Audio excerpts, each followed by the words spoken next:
Hello. Hi there. How are you? I'm well. Why are you looking at me like that? That's just how I look at you. Is that how the movies this week made you feel? I mean, Because they made me feel a lot of some things. of them. I'm thinking of one in particular, but we'll get to that. Oh boy, do I know what you're talking about. All right, so recap me. What did we watch this week? Give me the full rundown. Yeah, so this week we had our new releases as always, and then we traveled back to the 90s, took a look at some of those certified fresh movies, and we had three of each this week. Three new releases, three classic 90s. Yep, exactly. All right, start us off. Because I can never remember the titles. Well, the first new release, let's start with those that we watched this week, was Freakier Freakier Friday. Friday. You were excited for this one. I was. I loved the Freaky Friday back in the 2000s. It's sitting on the shelf right over there. It is sitting on the shelf. Jamie Lee Curtis, Lindsay Lohan, they're great in it. I thought it was so funny as a kid. I remember I haven't watched it since I was probably a teenager at the latest, so it's been a long, long time since I've watched that movie. I absolutely loved the music in it. Pink Slip, Pink Slip, we love them. they rock. I also feel like that might have been one of my first experiences seeing a main character in like one of those tween teen movies who had a very alt style and attitude, That's fair. and that really spoke to me. Lindsay Lohan is an icon for good and for evil. Her outfits in that were just iconic. Yes. Nothing evil about it. How did you feel about this movie? I definitely can see if you were a fan of Freaky Friday, the original, the sequel definitely was appealing. That being said, did I care that much about it? Not really. It was fine. I thought it was a good movie. Let me rephrase. It was definitely a fun, nostalgic sequel. Yeah, a lot of the sequences and some of the jokes and bits did rehash from the first one, but I honestly didn't mind that. A lot of people like that. I was very much just watching it like, oh, I remember that. I remember that. That's fun. And sometimes you just need a movie like that. It was also really nice to see Lindsay Lohan back in a movie. She's really funny. She's really great in this movie because that's how I always felt about her when I was younger watching the original Freaky Friday, or not the original, but the 2000s one, and like Mean Girls, all of that. Like, she really is very funny and very talented, and I haven't seen much from her in the past few years, so I'm happy to see she's doing well. I agree, yes. A lot of great supporting castmates in this movie. As always, Jamie Lee Curtis is the star of the show. Oh, she slayed. Oscar winner Jamie Lee Curtis. I even thought Chad Michael Murray, for all his deal, was very funny and knew the type of movie he was in, I think. He did. I thought it was very funny that he was still hung up on Jamie Lee Curtis. Great, yes. How could he not be? I mean, Of course.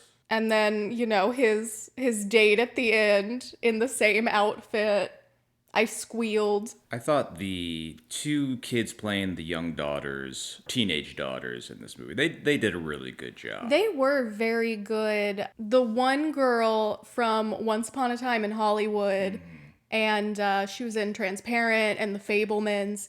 I feel like every time I see her, she's just a star. Like the face acting, she's just like holding so much emotion in her eyes for a Freaky Friday movie. I agree, yes. So, yeah, I thought those girls were great. The other girl, too, really fun. You know who else was really fun? Who I loved seeing? Who's that? Manny Jacinto. Any... Always. Jason Mendoza himself. He had a great dance sequence. We love the good place in this household. So yes, seeing Manny being the other breakout star of this film was was really fun. Yeah, he did a great job. He's a leading man. I want to For see sure. him Oscar in more incoming. stuff. Maybe this movie will push him over the edge. I don't think this movie is Best going Picture anywhere nominee. at the Oscars. At least Best Supporting Actor. You know, It's happening. in my dreams. Mine as well, it's happening. But yes, I thought this movie was a pleasant watch. It didn't run too long or too short. The story was pretty good. It's a Freaky Friday movie. You know kind of what you're in store for with some new twists and turns.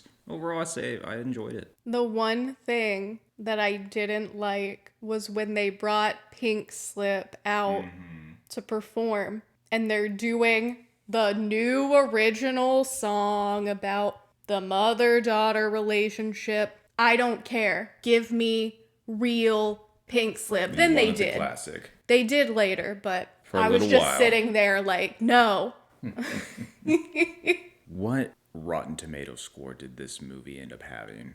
This movie has a certified fresh 73%. 73. Okay. I think that's fair. That's worthwhile, I'd say. I would give it a 90%. This is your movie of the year. I'm more in line with the audience score, 91%. Absolutely right. I realize on general merit factors and storytelling, there are better movies than this. Much better movies, even that we've watched this week than this. The movie does just have its kind of sillier, lighthearted moments, and that's fine. It made me happy. It scratched the nostalgia part of my brain. It works. I had a fun time, so I would say it's worth the hype. You like the original, you'll like this movie. Worth the hype, give it a shot. All right, so the next new release that we watched was The Baltimorons. Oh boy, that movie. Oh, you can start because I cannot almost put into words my distaste for this main our introductory character. Would you say this movie, is this a comedy at its core? At its core, it's a comedy. It's like one of those comedies that wants to make you cry, you know. It tries. Which I think is more common now because that's life, you know? I liked, and my head theory is the main character, whose name I don't even recall. His name is just Hate or Neckbeard. We'll call him Neckbeard. His name is Cliff. Cliff. He seems like a Cliff. He bonks his head and knocks his tooth out at the beginning of the movie, and that kind of where our plot unfolds. And my headcanon is he induced such bad brain damage that this was just a man with a horrible concussion unraveling. That is true because the movie did start off strong with some hitting the head on the door. He just runs into a door frame and things spiral from there, essentially. Well, actually, I guess the movie started on a much darker note. I do think it's interesting to note that the main actor co-wrote this movie. Yes. And I believe it's semi-autobiographical. And I can appreciate that. I appreciate an honest movie, even if it makes you look unflattering in times. Oh, this movie will not be shy about doing that. It seems Cliff is our Baltimoron, it seems, in this context. But I got from this movie, I couldn't even really focus on the plot all that much due to my hatred of this main character. He's very edgelordy, in my opinion. Not a very nice guy. And it essentially takes his dentist hostage for the remainder of the plot. And to me, she was just so terrified she didn't know how to escape. See, I think he's someone who is kind of relearning how to be a nice person, or maybe even a person in general. He did not figure it out then. I think he made some steps toward the end to figure it out. But, you know, we see that he has a past with alcoholism, with We noticed. a suicide attempt. And this is him kind of processing that on Christmas Eve during the holidays. Yes, this is our Christmas movie of the year. And like, while I probably wouldn't find Cliff's personality the most palatable, I think he was at least trying. Like, he's trying to make people laugh, even if that's not necessarily the humor that I prefer.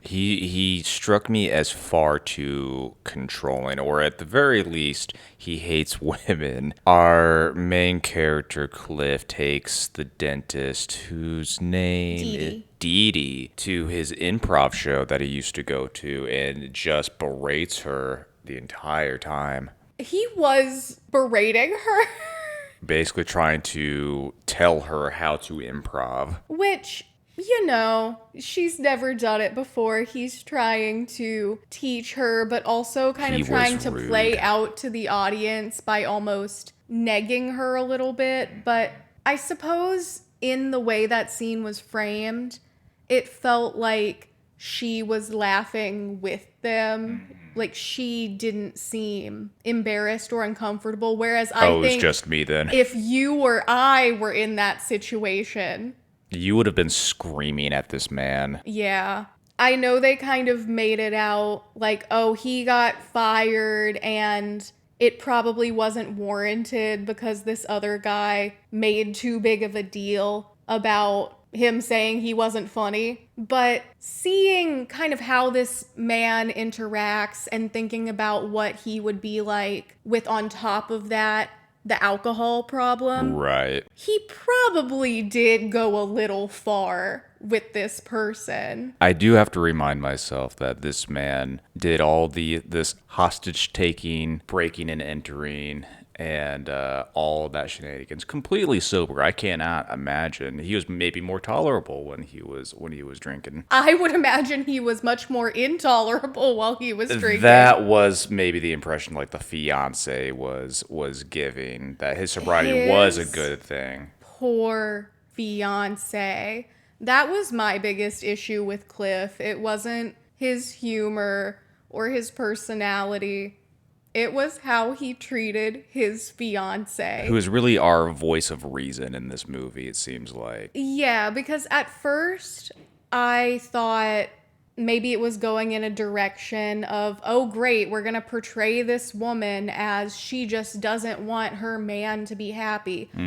But no, she doesn't want him in that comedy scene because the last time he was in that comedy scene, he was drinking to the point of alcoholism and tried to kill himself. She knows what happens when he gets himself into these situations, so it seems she's doing everything she can within reason to protect her fiance. Yeah, and every time she's trying to reason with him, it feels like she's dialed up to an 11, but I understand that because she probably found him after the suicide attempt. And of course, she's very worried. She doesn't want that to happen again. I thought that was a really well portrayed character. She puts up with this person much longer than I would. She does seem to be a good, pure character. Yeah, like she works at a hospital. This is the first time in years she's had the holidays off. Oh yeah, this man ruins Christmas for everyone. Yeah, and then her fiance is just gallivanting around with his dentist, cheating on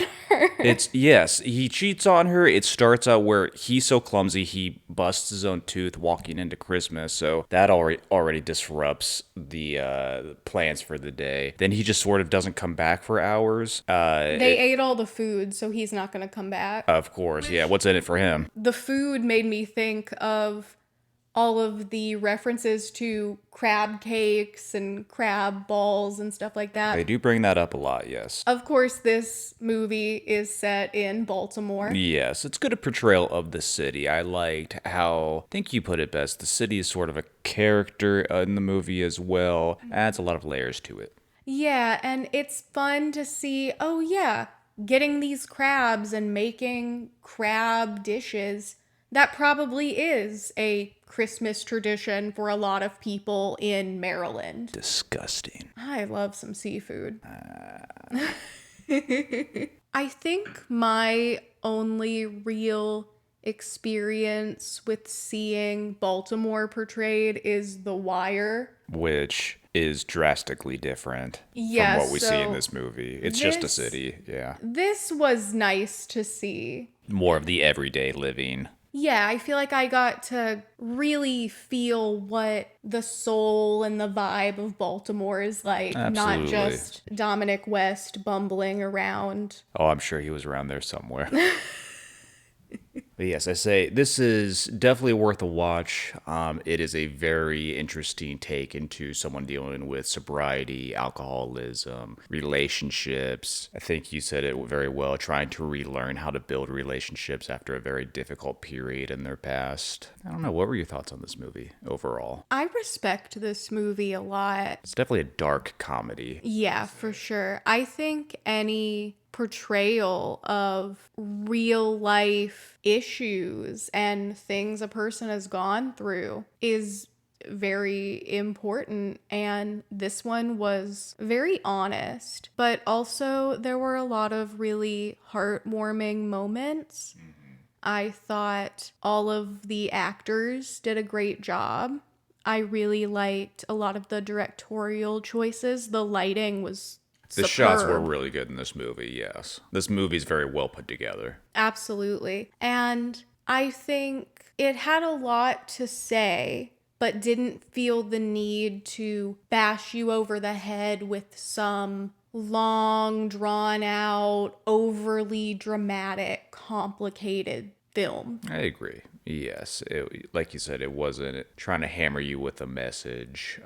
You're really just seeing the plot unfold. And this movie has a little bit of everything. It'll make you laugh, make you uncomfortable. It's cringy and awkward and funny and heartwarming. It's got a little bit of everything.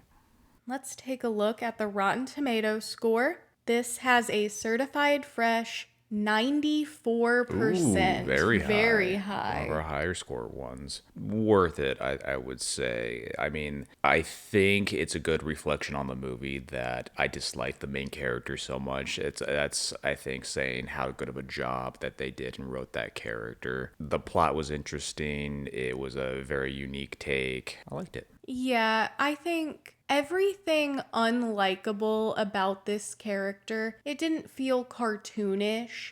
It felt very real, and I could tell that some of the ways he was acting, it has to do with the past trauma and things he's been through, and like we talked about, just relearning how to build those relationships and interact again. So yeah, I would say this is worth the hype. Absolutely. Give it a shot. Okay, so our last new release that we watched was Left-Handed Girl. This movie is very close to my heart as a fellow left-handed person.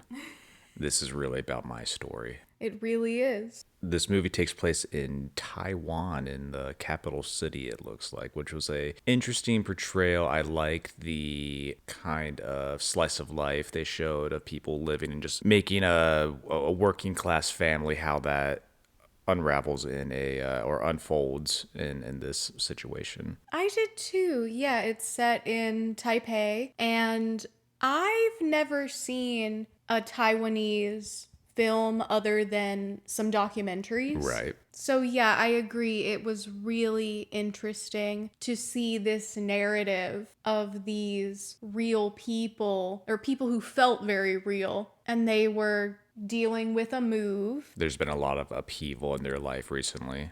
and they're having some money issues. I think the mother is working at a noodle stand, trying to run her own business and try to keep the family afloat. Yeah, and we also see how this family of, it's a mother and two daughters, how this family of women and girls interacts in this society that is very male centric. Yes, there are a few references to families wanting to have sons to make sure, I guess, family wealth can be inherited properly. I don't know the whole situation or backstory with all that, but it seems like a, yes, very maybe misogynistic sort of society or elements of it that are still not very equal. Yeah, the mom has a few sisters and one brother, and the brother they say lives in Shanghai. He's not really around much, but their mom just dotes on him. I believe they state, giving him all the inheritance. Yes, there was the grandmother was misleading our main character mother and her sisters as far as who was going to be inheriting property, but it's really all going to the son. Yeah, and even at the end when they throw the birthday party for her, all the sisters planned that birthday party, but the grandma gets up there and thanks her son for putting it all together. I thought that was fun. And also just randomly the grandmother seems to be just lightly involved in some human trafficking. It seems like I think she's trying to get people to the US. yes, in order to earn a lot of money, because it seems like this family is kind of struggling financially, just everyone throughout. This grandmother is traveling to the US, I think she said twice a month, bringing people over with, I think it was fake passports or visas. Yeah, they state that she has a US visa.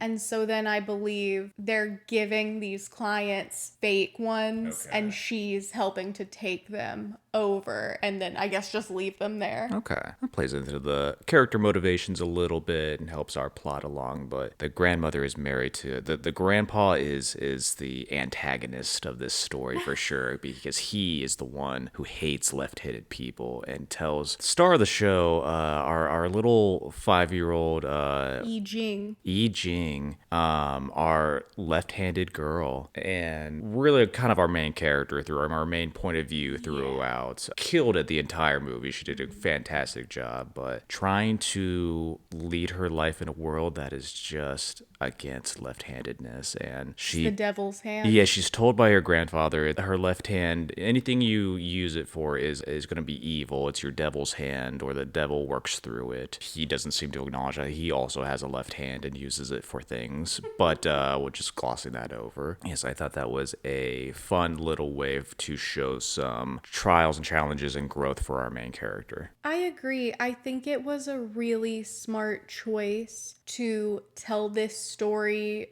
for the most part through the eyes of a little girl. Because it very easily could have been mostly from the mom's perspective or the older sister's perspective. And we get enough there to where they have characters and they get their moments to shine and we understand who they are. But I would say our main protagonist is this little left-handed girl. It's the title of the movie. I really love when the grandfather starts berating her about using her left hand. Does that motivate her to start learning with her right hand at all? No, so she just comes to the conclusion, oh, so I can do mischief, but I just have to use my left hand, and I can say, it's not me, it's my devil's hand. So, shoplifting galore. Shoplifting galore is right.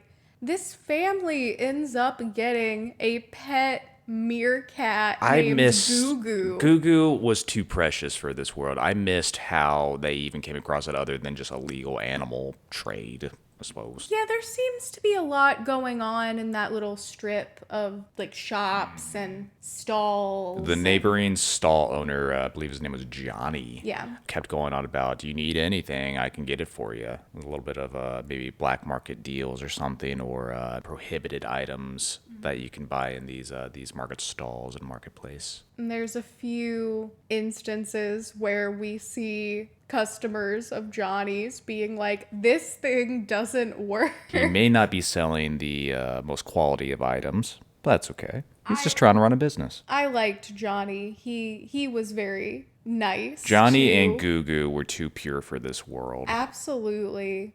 At least Johnny made it out. You did. There's a fun little section of this movie where the news is running a story about a meerkat having fallen from the sky that took out a motorcyclist, and that was quite a funny moment. if she hadn't thrown the ball with her left hand, I this mean, never would have happened. if the meerkat didn't have the sense not to jump off a balcony, He just really wanted to he play ball. really wanted to play that ball. Too pure for this You world. know dogs who would do the same thing. Oh, I do. Yeah. That's fair. That's fair. I do want a pet meerkat now. And then, of course, poor Yi Jing. She's a little kid. I don't remember if they established how old she was. Yeah, I'm not but sure. she seems pretty young. Let's just go with 5. Yeah. And poor thing, she threw the ball with her left hand. So now she's like, there's the proof. I can't use my left hand anymore. My left hand is a killer. And I turned to you and I said, if this were one of the body horror movies that I like, she would go and chop off her hand, which she does think about doing. Yes, this implies she is considering it. She wraps it up with like a towel or something for a little while. Well, she goes to a stall after she hits up Johnny for some money for her advertising skills. And I thought it was really funny. She grabs the cloth with her right hand that she pays for, but then she grabs the little band to hold the cloth on her hand with her left hand and puts that in her pocket. So she's still shoplifting with that devil's hand. Hey, it's not her fault. It's the left hand. She can't help it. Exactly. If the world weren't so discriminatory towards you left-handers, maybe she wouldn't have fallen down this life of crime. It's the secret to world peace. Just let the left-handed people be in charge. We'll be fine. Goo would still be alive.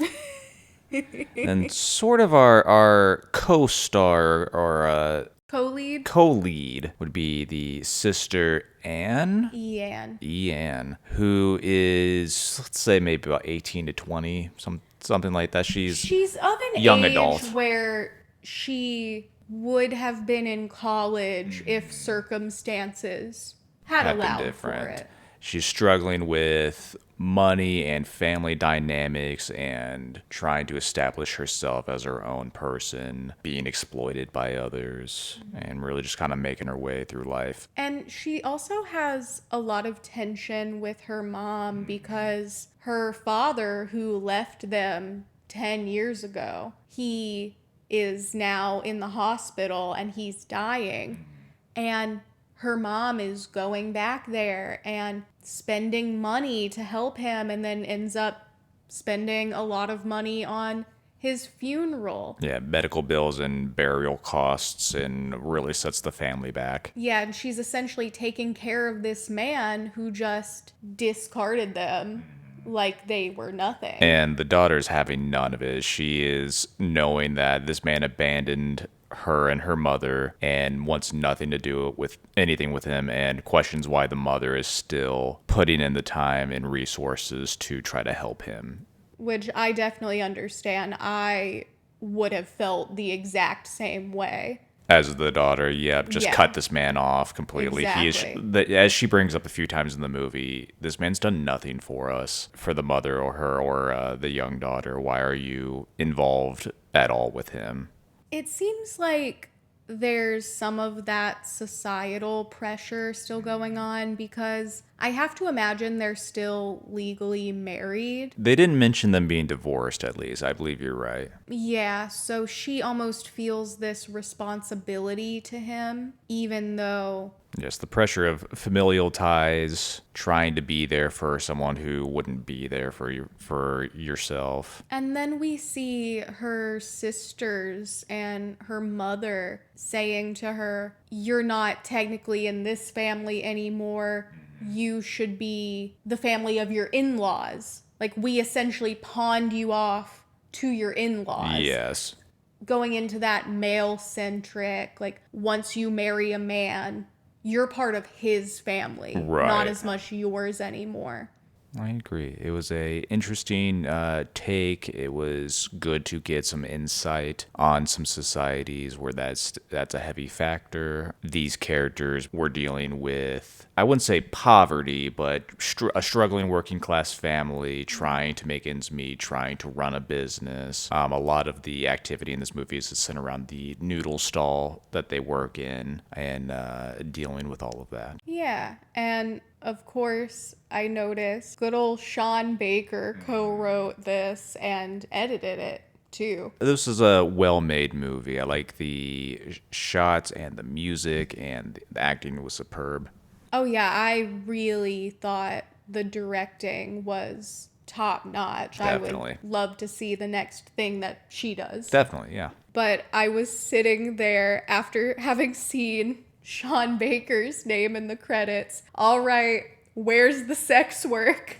There was a little on the peripheral, Yes. but not involving our main characters as much. I wasn't 100% clear on the elder daughter's job, but seemed to be like maybe sex work / drug dealing adjacent. I think she was kind of working in this shady business, and what she was doing was selling the What were they calling it? It was a certain kind of like nut or leaf Yeah. that people would chew on. they're selling these nuts that seem to be maybe some kind of drug or akin to tobacco. Yeah, something like that. She seems to work in like a bodega and sells cigarettes to folks, while on the side, her shady boss and his crew have their side businesses that bring in some shady folk. Yeah, and she is hooking up with her boss, but I don't believe she is actually engaging in sex work. No. But you do hear some dialogue from other women that she works with that indicates that that is also something that goes on here. Yeah, her boss is definitely taking advantage of her situation. He lies to her, says he's divorced. He is not. Spoiler alert. No, not at all. When his wife shows up, she was not happy. Understandably. Not at all. And we learn that Ian is pregnant and she ends up miscarrying. And it was strange to see, going back to the very male-centric situations as far as like families and inheritance goes, when Ian is pregnant with her boss's child, and when the boss's wife shows up, they are not divorced, but she is of course appalled and aghast that her husband's been cheating on her and has gotten someone pregnant. But when they find out if it's a boy, they're asking if it's a boy because they'll keep it, pay for her bills if it's a boy. I thought that was interesting. Yeah, she said, I only have daughters. If it's a boy, we need that child so that we have a line of inheritance. So their daughters wouldn't inherit anything from them. I guess they're just supposed to inherit from their husband's family. Yes, I'm not sure how it works, but it seems to be like a old-fashioned style ways of thinking as far as families and inheritance and all that goes. And then, of course, at the very end, we learn that Ian is actually Yi Jing's mom Yes, and not her sister. Yes, the elder daughter is in fact Yi Jing's mother. You called that out before actually the plot reveal that you were picking up on. It was just a couple minutes before that was revealed because she's having a conversation. Ian is having a conversation with her mom, and her mom heard all of this commotion. They're at the grandmother's birthday party. Oh, it all goes down at the birthday party. Yes, the Ian's boss and his wife show up after learning that Ian had been pregnant to confront her about that, and the whole family gets to see the drama. And the mom is talking to her, and she's very frustrated. She's saying, you never learn from your mistakes. When are you going to take responsibility for the mistakes that you've made? And so just hearing those things together, it clicked in my head. Oh, that's her kid. Good call. This has happened before. I would not have thought about that. I was seeing that the mother was seemingly cracking down on Ian for basically just kind of showing, let's call it teenage rebellion, or not going against the mother's wishes, trying to be her own person, and that lifestyle may not be what her mother had in store or They thought for mentioned her. that Ian was like a top student and had all Yes. these really good college prospects. I think a big reason she probably didn't go was the pregnancy. Yes. Yeah, she runs into some old school friends asking her if what's her life like, is she in college, anything like that. Not a big plot point, but I did think it was very interesting that one of her friends reminded Ian of her name. And I saw the name and thought, that looks like a very Chinese name.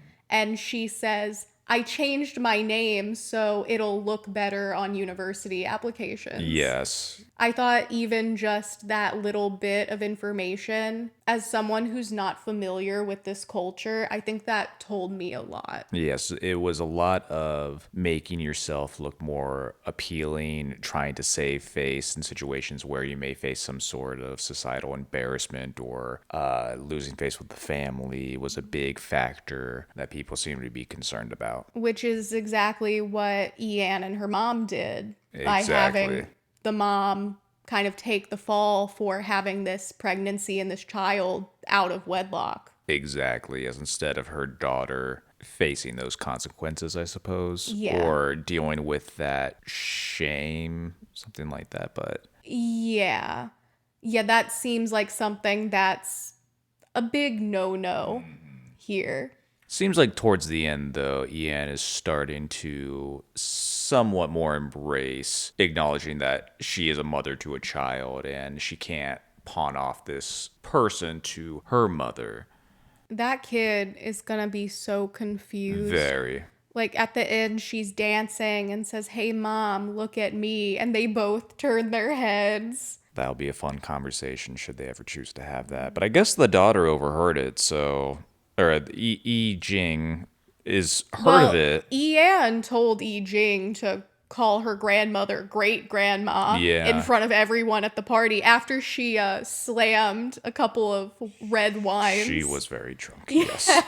I think this would be a really interesting movie to rewatch and kind of agree. see. I'm sure those little intricacies are there. Yes. You could pick more of those up on a second watch through. Exactly. But yes, I enjoyed this movie a lot. It is a great story. Found it unique. Like you said in the beginning, we haven't seen very many movies based in Taiwan, so that was just fun to see. The food looked delicious. And this is Taiwan's entry for Best Foreign Film at the Oscars. I think it's got a shot. I liked it a lot. I agree, especially it has big Oscar winner of last year, Sean Baker, attached, and also Netflix is attached, which I think Netflix does great Oscar campaigns. They do. That also means that this movie is very accessible for voters, because I think that can sometimes be an issue. If you have nowhere to watch the movie, how are you going to vote for it? Exactly. Anyone can literally just go on Netflix right now and watch this movie. And they should. They should, yes. Worth the hype, I would say. What kind of score did this movie get? This movie has a certified fresh 99% on Rotten Tomatoes. I think we have a winner there. I think that's the highest one we've seen so far. I agree. I would say it's worth the hype as well. This movie was great and it was so well made. Give it a watch. I want to rewatch this now that you know the finer points of the plot. Like you said, picking up some of the more of the subtleties will be interesting and worth a rewatch. Absolutely. So now we can get into our movies from the year 1990. The classics. So we are going through those certified fresh movies from that year. And the first one we watched this week was Santa Sangre. That is a Jodorowsky movie.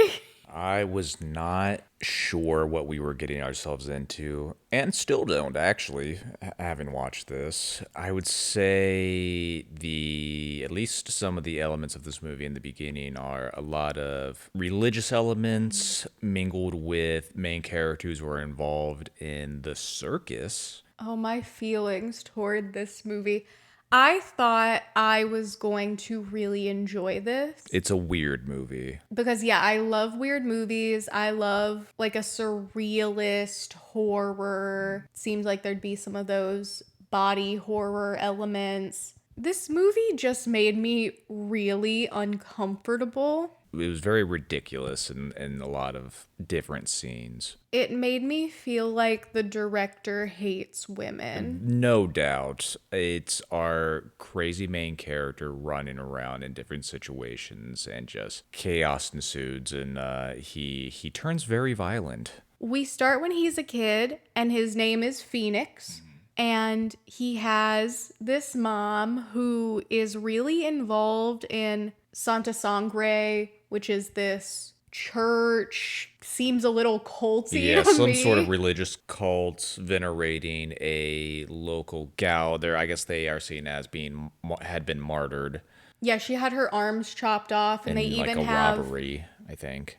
an assault, and they have the big pool in the middle of their church, and they say that's her blood in there. The city or someone's trying to tear down this church, so an officer walks in there and he's like, "This is paint." She's like, "No, it's blood. How dare you, blasphemy." This church ends up going down.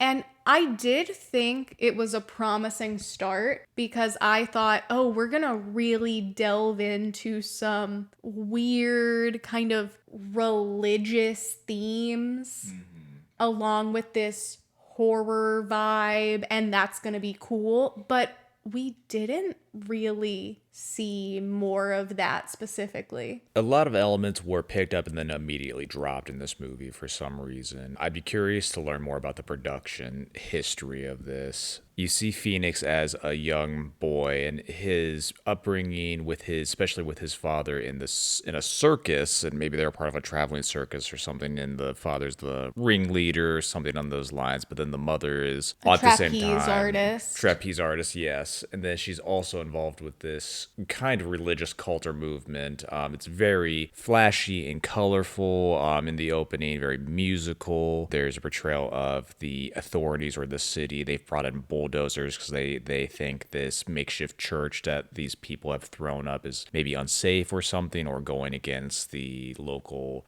religious authorities. So they bring in the bulldozers to knock down the church. Yeah, and then once that's over and done with, you're just kind of in the circus after that. And I did think Phoenix's mom, Concha, she was fabulous. Her actor did a great job, yes. She knew exactly the movie she was in. She was bringing camp. She would bug her eyes out, which gave her this air of like a religious cult leader. Yes. So I did really like her performance. But I thought the movie overall was just, I don't even know if I can call it too weird for me. It was almost like it was too meandering. Yeah, it was disjointed. I don't know why the circus stuff really mattered, other than that's where we see her get her arms chopped off after she throws acid on Phoenix's father, because of course he is the worst. He is. Him and Cliff would really like each other. I think that's a bit far. He's unfaithful. He's abusive. He's very misogynistic. He's like to Phoenix, "Oh, you're a boy who cries? Well, I'm gonna put this tattoo on you so you can act like a real man." Oh yeah, the father has this big sort of eagle tattoo on his chest, and when he finds his son, he goes, "All right, I don't know, maybe this is your mark of being a mad now. I'm going to take this knife and sort of carve this tattoo similar to mine on your chest," which looked awful. It was a great scene. I liked all the fake blood and prosthetics and everything in this movie. Yeah, this was very much a giallo style horror film, which makes sense because it was produced by an Argento. I always think of the giallo B movies with the Argentos. This producer's brother, Dario Argento, of course, directed one of my favorites, Suspiria. Love it. Classic. So that is what the blood effects reminded me of. Absolutely. Which I do like. I think that's cool. I almost wonder if it was necessary. So after our circus fiasco and the religious cult is disbanded, the church is knocked down, you have the back and forth between Phoenix's mother and father. It sets us up for the rest of the plot. I think we skip forward to where Phoenix is now an adult, maybe a 20-year jump, something like that. I almost wonder it would have been interesting to stick with the young boy as our main character for longer throughout this movie. Yeah, because we come back to Phoenix and he's in what seems like an asylum. Oh, he's gone full on bonkers. And I want to know how he got there. What was his progression to that point? Because the last we see of young Phoenix, he's walking off with his friend who is deaf and mute. Her name is Alma. And, you know, she has this really stark white face paint, almost like she's a mime. Exactly. And she just walks off with him, and that's the last we see of that little kid version. So how did he even end up in the asylum? I really did find all of the asylum stuff unnecessary. I agree. I think something this movie did a lot was it took people who are differently abled, and it felt like the movie was making fun of them without outright making fun of them. Yes, this movie was strongly portraying people as other in a lot of instances when I don't think it was necessary, needed, or even correct or true for the plot or what they were trying to portray. Because I think a lot of those characters weren't really given any sort of personality or development. No one was really. We don't see much growth or change. I felt like there was maybe some inspiration taken from the old movie Freak, but honestly, a better piece of media that took inspiration from that is American Horror Story Freak Show, because Does it better, I think. at least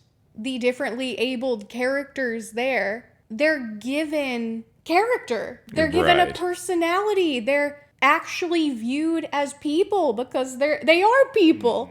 I felt like this movie was making fun of people, and agree. I didn't like that. It's very over the top in a lot of instances in the portrayal of maybe the local culture or musical life, or sort of we see a lot of maybe portrayals of like pimps and prostitution and sex work and alcoholism, corruption, how our main characters sort of interact with that, having already come from very troubled backgrounds, dealing with outstanding trauma and events in their lives. And I think one of the key turns in our movie is when Phoenix and Alma reunite as adults now as the plot unfolds.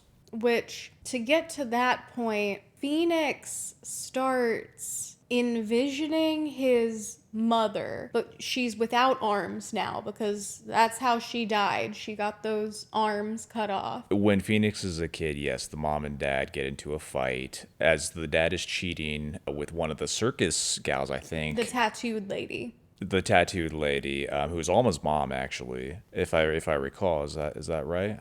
They were living together. They were I living believe together. so, yeah. The mother throws acid on her husband, and he fights her back and just takes his throwing knives that he uses for the circus and just chops both arms off. I just had a horrible realization. If the tattooed lady is Alma's mom, does that make Phoenix's dad also her dad? Because they had a thing. They did have a thing. And then that has some really nasty implications. Let's go with no. I was getting the impression at the beginning of the movie that the tattooed lady and then her daughter Alma were maybe new additions to the circus. Yeah. So that is going to be my headcanon, no matter what this movie tries to tell me. That probably is correct. Of course, I wouldn't put anything past this movie. Yes. We end up seeing Phoenix essentially being Norman Bates. He really is. He thinks he's his mom. He escapes from the asylum that he's in, which again, I don't think him being in an asylum None of that was necessary. You could have just transitioned to him. He experienced these traumatic events as a child. Flash forward to him still trying to make a life as sort of like a circus performer or like a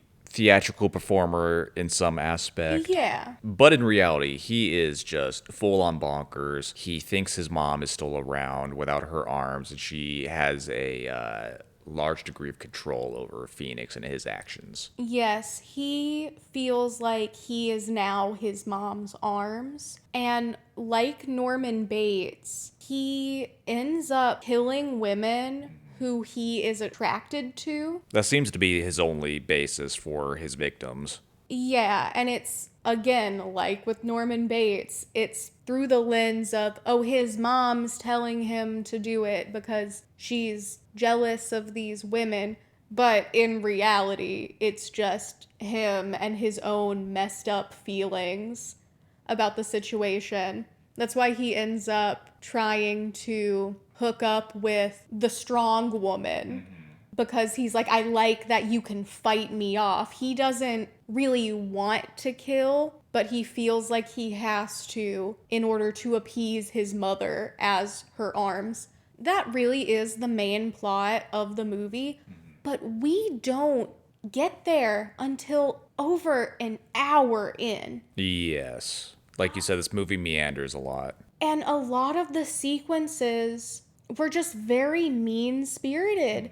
Big set piece scenes and everything. Lots of people, lots of like musical performances and stuff, but it's really just either our characters kind of making their way from one place to another, and then the plot can actually continue, and the transitional scenes are just drawn out unnecessarily. And there's so much violence and assault against women, which is probably realistic in some degrees, but still an unpleasant viewing. You can put anything into a plot, but the way it's presented just feels mean-spirited. I agree. It feels like maybe this director had some frustrations pent up that he was relieving through this movie or something like that. I'm not sure. There's lots of mommy issues. It's like this director had just watched Psycho and thought, okay, I can do this, but better. Yeah. Psycho with a circus. Yeah, exactly. He watched Psycho, he watched Freaks,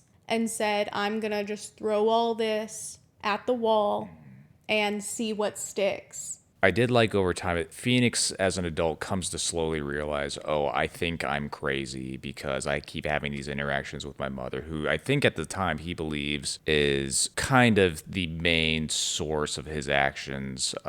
She has this hold, this control over Phoenix. The one scene in the graveyard where I feel like he's hallucinating, of course, but he's coming to terms with Phoenix has had a lot of violent instances with women. You see all his victims, and I'm not sure if it's supposed to be an accurate portrayal of, oh, he's got this many bodies actually buried in his backyard, or this is his subconscious sort of rearing its ugly head of, here's a portrayal of all your victims coming back to haunt you.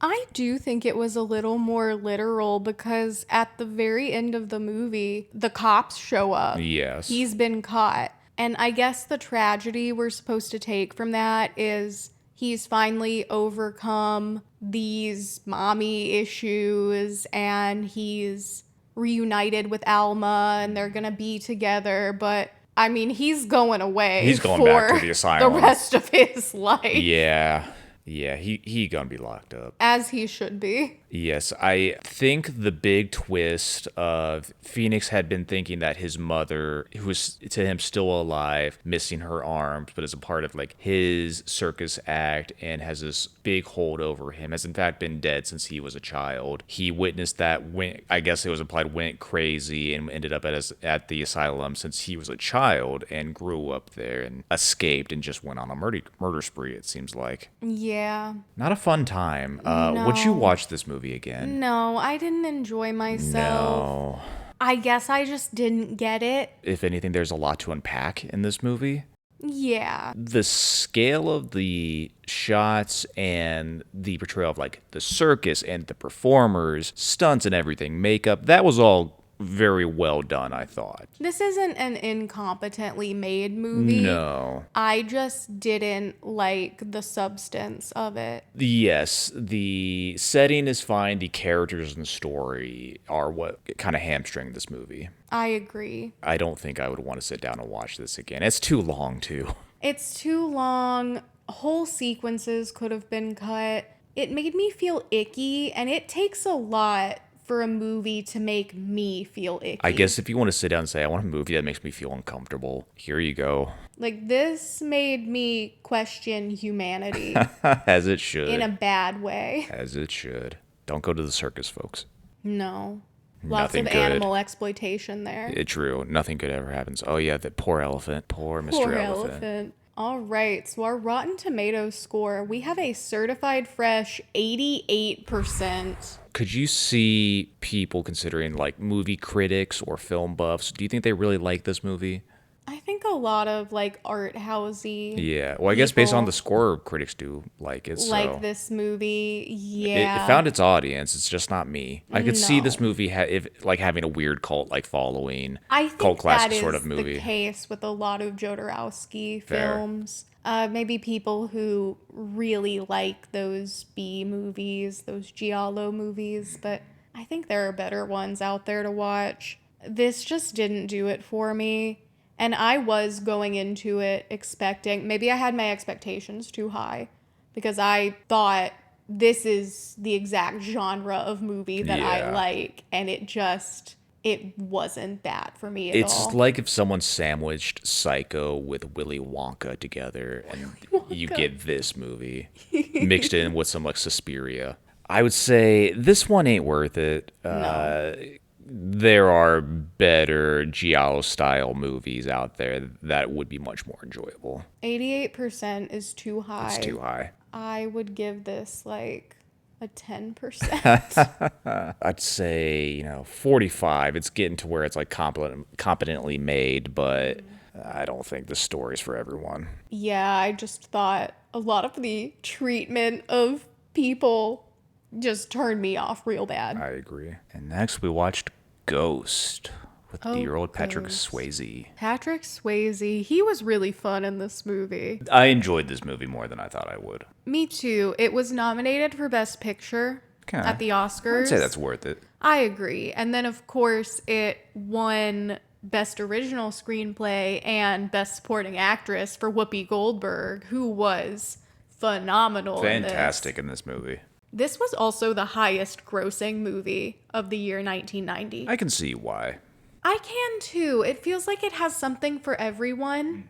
This movie, it wasn't very expensive to make, but I feel like it would have gotten really good word of mouth Absolutely. at the time. I'd of course heard of this movie. I've seen the pottery scene. Same. That's about as parodied. far as I knew about this movie going into it. I always thought I knew what this movie was about, and I really didn't. I thought it was going to be about this couple, and he died, and now he's like haunting their home and just trying to still be with her. I thought it was more of a romantic movie. I which agree. There are romance elements. but There's points of that, but it's not the main story. Yeah, I thought this was going to be a full-blown romantic movie. And I had always assumed the pottery scene was like him as a ghost all of a sudden caressing her. Yes. And now she's feeling his presence and getting off on that while she's doing pottery. But No, that's just what they do on the daily. he was still alive when Yeah. that happened. He wasn't even a ghost. It was fun, yes. This movie had a lot of humor to it. I think Patrick Swayze did a fun job. It was more of he's trying to warn her about, I think it was Patrick Swayze's like business partner or something like Yeah, that, his- and his hired hand. Who he thought was his best friend, Mr. President from Scandal. Yes, of course. He looks so young in this movie. Yeah, he finds out that he was actually murdered. He was targeted. Yeah, because his friend and business partner is laundering money for a cartel, I'm pretty Something like the sure. mob, some shady figures. He also very much, once Patrick Swayze dies, is really moving in on Demi Absolutely. Moore, who, Whole time. her cry face, just great. Can't beat it. Such a pretty crier. I liked the portrayal of other ghosts. We had the subway Mad Max who claimed either his train or maybe just the train cart. He didn't like other ghosts being on there. He was trying to fight Patrick Swayze the whole time. Yeah, that was his train. I appreciate that. He was our "this is my square" guy of the movie. Love it. Favorite character. And yeah, I thought it was really fun when he was teaching Patrick Swayze how you can like move stuff as a ghost. Oh yeah, apparently if you just think hard enough, you can start knocking stuff over and throwing things in the real world. You No can problem. literally start punching people. That's right. Yeah, ghost fights.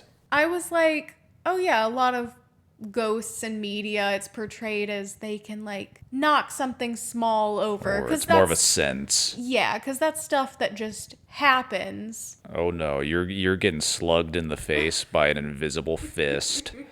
Of course, the person he enlists to help him warn Demi Moore about this plot to, Surrounding how he was killed. yes, about this plot, because then the guy's coming over and he doesn't want him around her. He's worried they're gonna hurt her.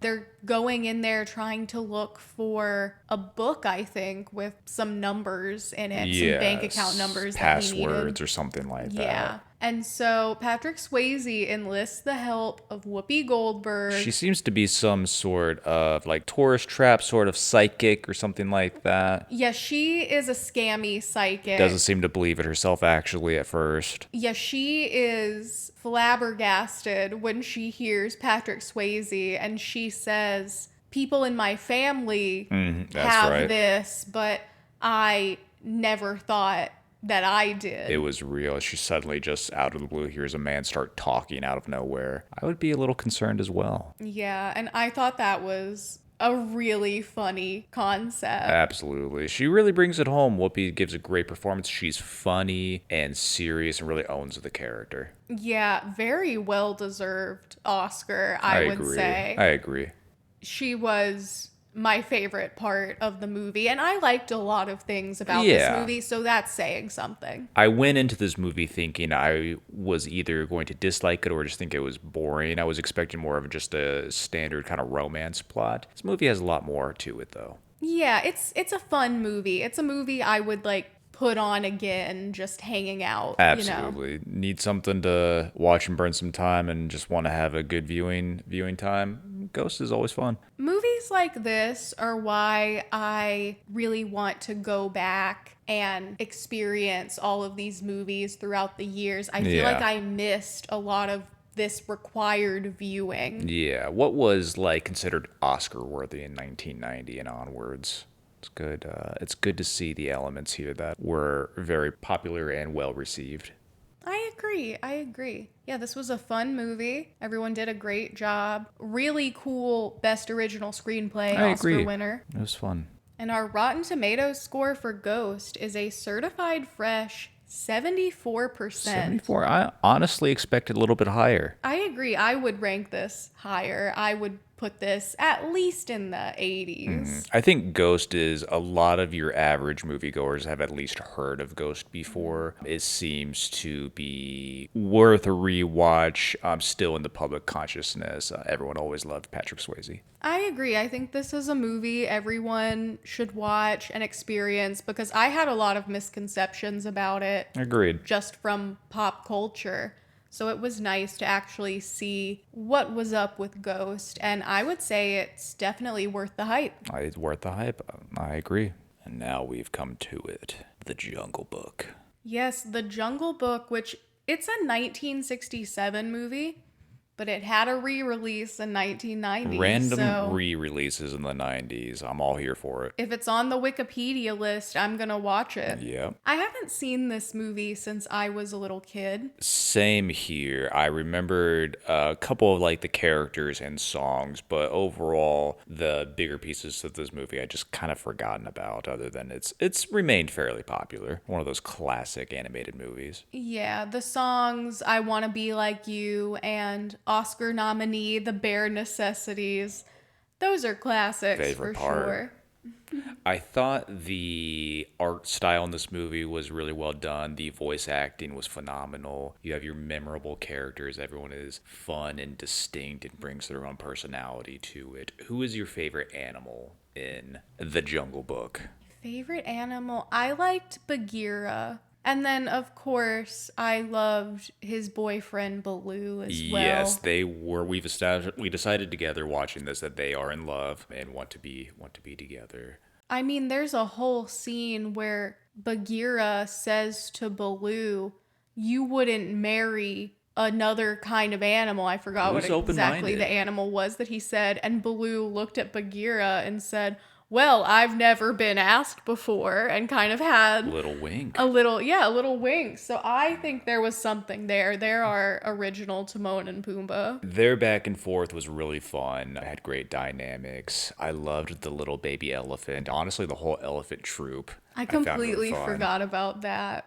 They end up not doing very much, but the little scenes and songs that they had with the elephants and the main kind of was it the colonel military elephant and his jargon took it very seriously. I liked that voice actor and his portrayal. The things I remembered from when I was a kid were like Baloo and Bagheera, and I remembered Kaa the snake, and of course the tiger antagonist, but I didn't remember the military elephants, and I did not remember the Beatles vultures. Oh yes, they were fun.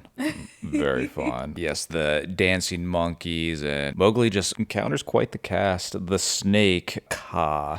I really liked the portrayal of the hypnotic eyes. Me too. That was fun. I really liked the colors that they used because it's the Jungle Book, so a lot of the colors are greens and stuff like Very that. vibrant sometimes. Yeah, but when the hypnosis starts, you're starting to see those like blues and purples, and I like that a lot. it was a nice contrast. Then we get to Baloo's probably the main like classic character He's of the one who the Jungle Book. really wants to take Mowgli under his wing because Mowgli's going around to all these different groups of animals because he wants to stay in the jungle. He's trying to find his place. Yeah, he's been kicked out of the wolf pack because Shere Khan, the tiger, doesn't want him around. And the wolves are not wanting any trouble. I wish we would have seen more of the More of wolves them, yeah. and the rest of the story, but they just kind of They were kind of gone right at the beginning. at the beginning, yes. We never saw them again.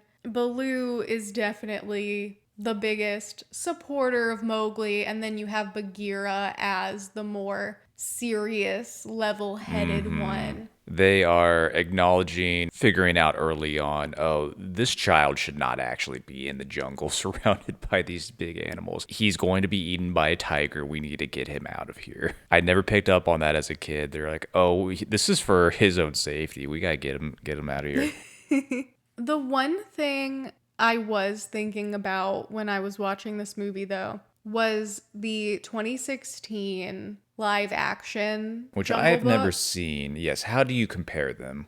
I think that 2016 movie is phenomenal. I think it's the best of these Disney live action remakes. Sure, I've heard that a lot. I think it adds a lot to the story, and I think it also cuts some stuff that you don't really need for the plot and Okay. character development, because I do think a lot of this original animated movie, It's a kid's movie. it's a kid's movie. It's not very long. And I do think a lot of it is let's draw all these cute animals. Like, oh, kids like elephants. Let's do a scene with elephants. And it is all hand drawn, which is amazing. Yeah, it's a great looking movie. I don't think the story is the most important aspect they're trying to show here. It's the experience of it all, I think. What do you think this movie, the original animated movie, does better than the 2016 live action? Oh, or if it does anything better. I haven't seen the live action remake, I so need to think about this that might be one. worth a watch. I would maybe need to rewatch the live action. I guess in this one, the songs are more prominent and the songs are fun, but I also think in the live action, the songs weren't necessary. They did little snippets of some of them, but having big, long musical breaks Takes you out a wasn't bit. necessary in that time because that's not as much of a thing that we do in No. modern movies. I'd say I can remember the art style of the original. It has that nostalgia factor for a lot of people. It's very memorable, especially when you're a kid. When you say, we mentioned the Jungle Book, I can picture, especially I start thinking of the Bare Necessities, classic song. So I feel like it helps that movie stand out in an era of where a lot of live action remakes may have sort of a similar factor. But it'd be curious to see, yes, what could be improved upon in this story. I think I thought of something that this movie does better. Shoot. It shows the wonderful romance between Bagheera and Baloo. I don't remember any of that in the live action, so And then the vultures with their long the beetle-esque hair. vultures are not in the live action. Tragic. I read, and I don't know how true this is, but I read that they did ask the Beatles to do that, and John Lennon said no. Absolutely not. Yep. Yes, they were inspired by Yeah. the Beatles, I think. No, I had a fun time watching this movie. I can definitely recall liking it a lot as a kid, but is it the most memorable of those old style Disney animated movies? Not necessarily. Again, if I could see, if someone were to say, no, this is my favorite Disney movie, I understand that completely. It may not be mine, but it's always fun to come back to every once in a while for a rewatch. I think The Jungle Book is a piece of movie history, animation history, and on that alone, I think that's worth the hype. Yeah, and it's not very long either, so it's not a No. huge commitment. Its Rotten Tomatoes score is an 88% certified fresh. I'd say that is well deserved. I think I would give it a similar score. I agree. I'd say it's worth the hype, like you said, based on the history and based on just how impressive those early hand-drawn animation movies were. And really, if you've never watched movies like that before in this kind of older animation style, I think The Jungle Book is a good introductory way to get into, if you're kind of viewing that history of animation or kind of how that developed or evolved over time. It's a good place to start. Yeah, for Want some sure. classic Disney? Start here. Quite the week. Yeah, that was our week in movie watching. Some high highs and low lows with these movies. I think I understand why I always find animation more fun. It's just more innocent. Yeah. So then I watched the Baltimorons. Or Santa Sangre. Oh boy. But yes, this was a enjoyable watch through. We had some variety this week, which is always appreciated, and touching back on some cult classics, some movie history, great performances throughout. Absolutely. All right. right. Goodbye. So long.